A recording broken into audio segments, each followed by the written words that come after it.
Happy St. Patrick's Day from the greenest spot on the farm. Being Indiana, we don't get a lot of color this time of year outdoors, so we're still playing inside the greenhouse and inside the tunnel. The tunnel started planting. The greenhouse has close to 10,000 seeds sprouted, and there's more seedlings and such sprouted inside. So we're over 10,000 plants so far. An exciting start to 2020.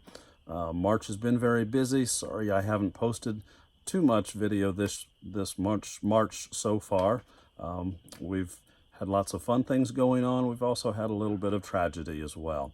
But today I'm going to share a little bit with you about some leggy seedlings. I've encountered some people in some groups and such. They're new. They don't know what to do with leggy seedlings. Do they have to start over? Are they out of luck with those leggy seedlings, or can they save them? The second part of the video here, I'll open up and share a little bit of some hard stuff that's happened this month to me with some family loss. But we'll get to it real quick. Happy St. Patrick's Day. Seen some questions on some of the groups I'm in. People are worried about their seedlings getting leggy. It happens to the best of us, even the most experienced. It only takes sometimes a few hours, and some of your seedlings under lights in the house become leggy. Leggy seedlings. These happen to be some cosmos that I started to get a jump on the season. They got left under the light in the house, but the light wasn't good enough for them. They got leggy really quickly. Some things do better in the sun. There are seedlings that can grow real slow, but something like a tomato seed or a lot of the brassicas, the cabbage, the broccoli, they can go leggy so quick on you, and you certainly don't want to throw them away. As you can see, they're easy enough to dig out. I thick sow anyways because I don't have quite enough room in the house, but I separate them out.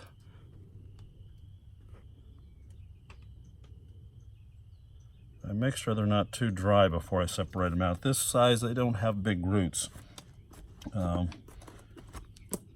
Most of this stem can be buried. I'll stick her in there, kind of twist her around a little bit, and start gently putting it around, and boom, she's back in some soil, ready to grow some more.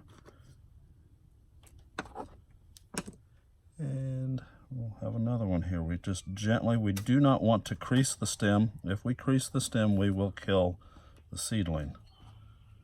And trying to curve her around so that she stays right in the middle. And we've got another one down. It's a lot easier to do when you're not trying to worry about a camera. Now, when you're working with seedlings, at least either be in the greenhouse or in the house. The biggest thing that I've had challenges with over the years is certainly overwatering. If that soil gets too soggy and then gets too cool, those seedlings will start to rot. Around, add some more dirt in there. Keep going around. There we go, not too hard. As I was saying, the biggest challenge is keeping the right temperature of the soil. If that soil gets cold, I mean, I can have warm days in the greenhouse. When the sun comes out, it can get 90 degrees in here. I crack the windows, keep that air moving as much as anything. But we have lots of cloudy days in Indiana in the springtime and certainly in the wintertime. So if you're not watching that soil temperature, it does not matter how warm it happens to get in the greenhouse. We want to keep that soil temperature up. So I had some larkspur that ended up getting a little too much cold, and I noticed they were starting to turn yellow on me before I knew it. And sure enough, I dug one of those yellow ones up. The soil was very cold, and the little roots were starting to rot. I didn't lose a whole lot, but what I did, they weren't leggy or anything, but I took them inside back into the germination chambers where I do have some lights, but there's a lot more heat. I stuck them back on the heating mat Got that soil to dry up. Some of the plants were still pretty thickly sown, so I was able to pull them out and replant some ones that had good root systems in those spots. I want to use up every single bit of space I can in the greenhouse or in the house under the lights. I'm doing production flowers this year.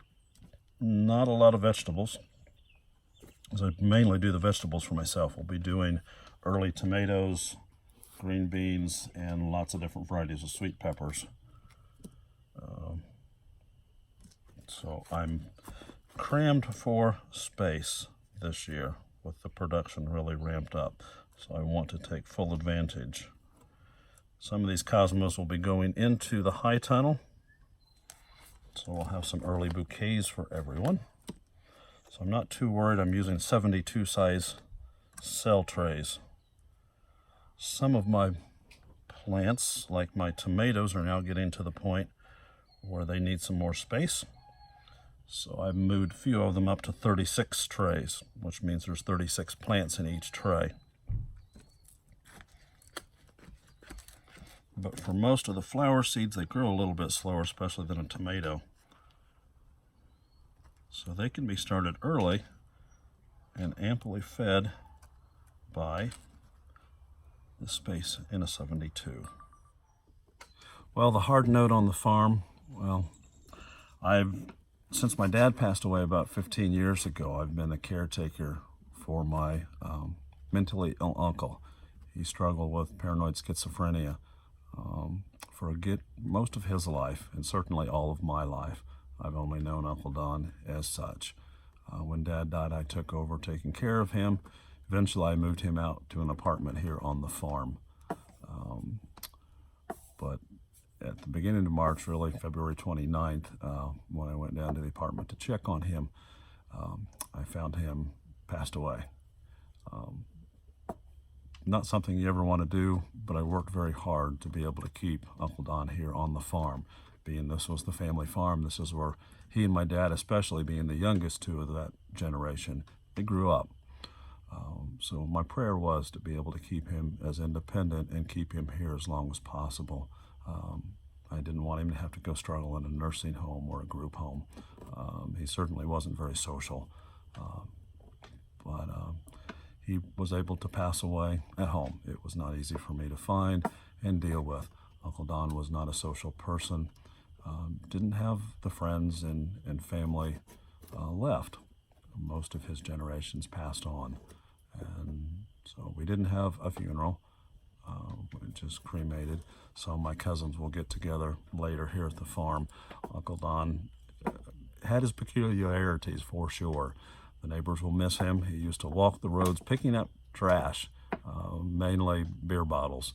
He'd bring the beer bottles home, wash them, sort them out by color, and leave them in a rainbow in the backyard. When my friend did the hay last year, we found one of his collections accidentally. That didn't make good hay. But the neighbors will miss him picking up the garbage, that's for sure. Some of the neighbors he would talk to, a lot of them he wouldn't. But there really wasn't enough to do the funeral, so we had Uncle Don cremated. Later this summer, one of the other bad habits, Uncle Don liked to dig. My shovel collection has grown over the last 15 years because my shovels would disappear. I couldn't find them for the longest time. I'd go get another shovel. Come to find out that Uncle Don was hoarding my shovels. He'd go out and dig holes. One time I found a spot where he dug 13 holes in one spot. My buddy and I, we couldn't figure out where these holes came from. They were 2 foot wide and 2 foot deep, and the number kept growing until I finally put 2 and 2 together and realized my uncle was looking for buried treasure. He dug up the septic tank one year, right December, because he thought it needed pumped out. It didn't need pumped out, but I was ready to wring his neck. So I got to the point where I started having to hide the shovels from him. So we're going to take some of his military buttons, some of his jewelry, not valuable jewelry, but it was precious to him. He didn't relate well to people with the mental challenges. He didn't have the empathy and the understanding that we go through life with. But he had those things that he kept a hold of. So we're going to take those things and we're going to bury a hole on the farm and put them there for another generation to find along with his ashes. But it's been a difficult thing to wrap my head around. I certainly miss my uncle. Taking care of him was not the easiest challenge in life. Taking care of our elders never is. At this time, with the coronavirus, we need to be thinking of our elders and really how important they are to us, because once they're gone, they don't come back. But he was important in that respect to me. So it's been difficult to wrap my head around that he is gone. Then cleaning up the apartment, going through the things, holding on to some of the things. Uncle Don actually had my grandmother's sewing machine that will keep here on the farm and in the family, and oddly enough, add to the sewing machine collection that I've got, including another sewing machine that I have from my great aunt. It was an old treadle type with the torpedo bobbin, a neat machine, but it was electrified. But she was my grandfather's sister, older sister. Grandpa was born in 1899, so she was born before that point there. So I'll add that to the collection. Found some pictures of stories that I never heard or came across, so they'll always remain an enigma as to exactly the story behind the pictures, but I can kind of piece some of that stuff in my head. But getting the apartment cleaned up and getting it rented again. I think I have a renter now for the apartment, but still dealing with it and kind of withdrawn a little bit. But figured I'd open up and let you guys know what's been going on the farm. For the most part, everything's growing great. Few challenges with the seedlings, but for the most part, there's over 10,000 seedlings already started on the farm. So we'll be blooming certainly in May and definitely in full bloom by June. So stay home, stay safe, and I'll talk to you all soon. God bless.